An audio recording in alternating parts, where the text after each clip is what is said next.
Hello lovelies and welcome back to my channel, and on today's episode we are making the best Isi Ewu recipe. You haven't seen this coming anywhere, and this was our new year crossover recipe. So please watch this video to the end as I'll be taking you through all the process. Right after this intro, don't touch the dial.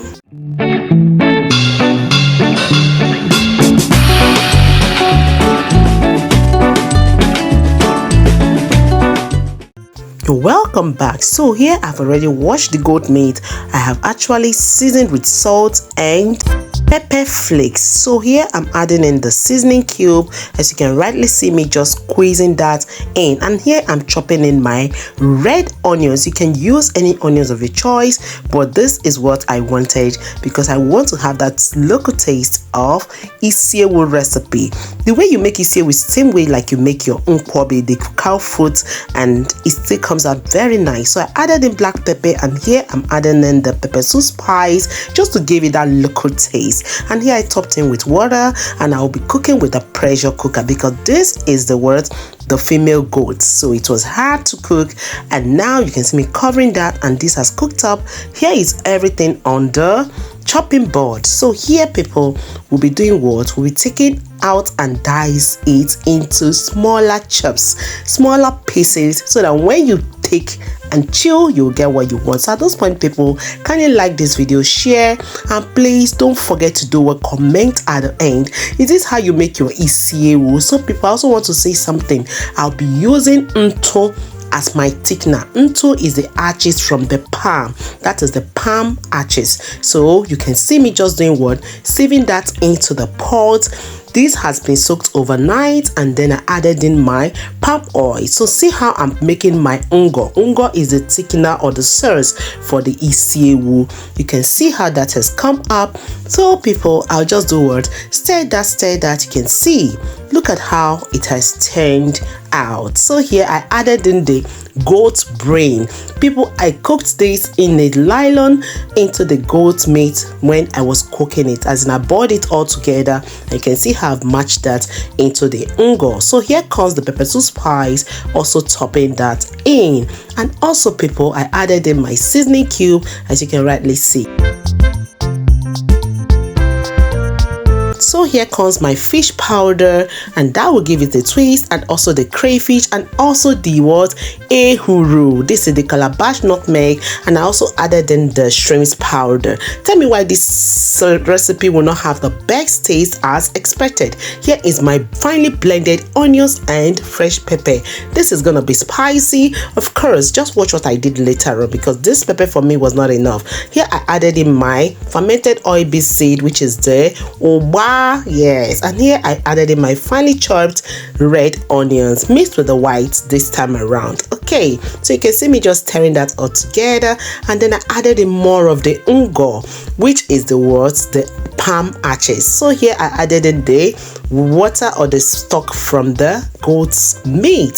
So see me stirring that all together. Please, when you're making your goat meat, please make sure that it is not too thick. So just keep watching as I've just added in the finely chopped goat's head. My people, I added in some other parts of the goats to make sure that this is plenty. So that is the trick behind the camera, as you can see it now. Okay, so people, this is just going to be stirred and stirred. Keep watching.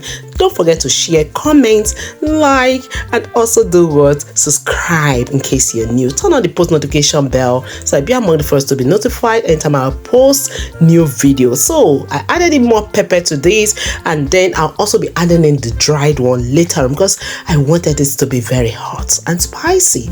And that is it, people.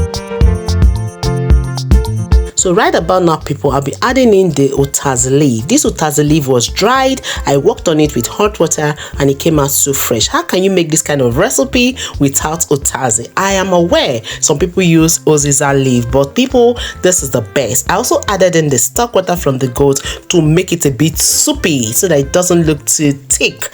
Remember, you want a situation where you'll be eating the Isi Ewu and also enjoy the sauce along with it. So this is the consistency I am actually looking for. You will still see how it looks like later on. Okay, so keep watching. So now I heated up the stove so that it will be a bit warm. I tasted and oh my god, people, thumbs up this video because I love what I'm getting. Only that I needed to add in the pepper. I needed this pepper. It has to be spicy. It was cold weather and I have to do it spicy. Spicy hurts. So people, you can see this is what we are looking for. Oh, this is my Isi Ewu. Who has it called? Who has this Isi Ewu announced? Please, if you know this Isi Ewu recipe called you out, please jump into the comment section and tell me what you're taking it down with, like right away. Okay people, so you can see this is almost just ready, and remember at this point I've turned off the stove so that it will just be on a normal heat. Okay, you can see how smoky it is coming out. Look at the whole thing. Look at the whole Isi Ewu calling everyone. This recipe was originally prepared on the 31st night, which was our crossover night. We use this to crossover, people. Look at the garnishing with the onions, and remember you can also garnish with your otazo leaf, or you garnish also with the spinach to give it that green color, to give it a living green color. Okay, so look at how it is looking. This is really delicious. This was worth all the time it took, and I assure you people, if you give this to your guests, they will always come back to ask for more.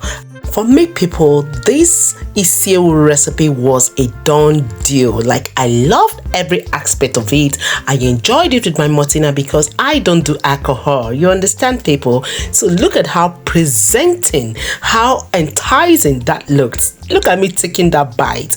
I hope someone is here to bite with me. Look at me taking the bite, and it was so delicious, people. So people, on a good and pleasant note, it will be a great and huge pleasure to have all your beautiful and gorgeous looking faces in the next episode of Mom as a Kitchen and More. Remember, I love you all, but in all, God loves you most. See you all in the next one. And this is me signing out saying bye-bye.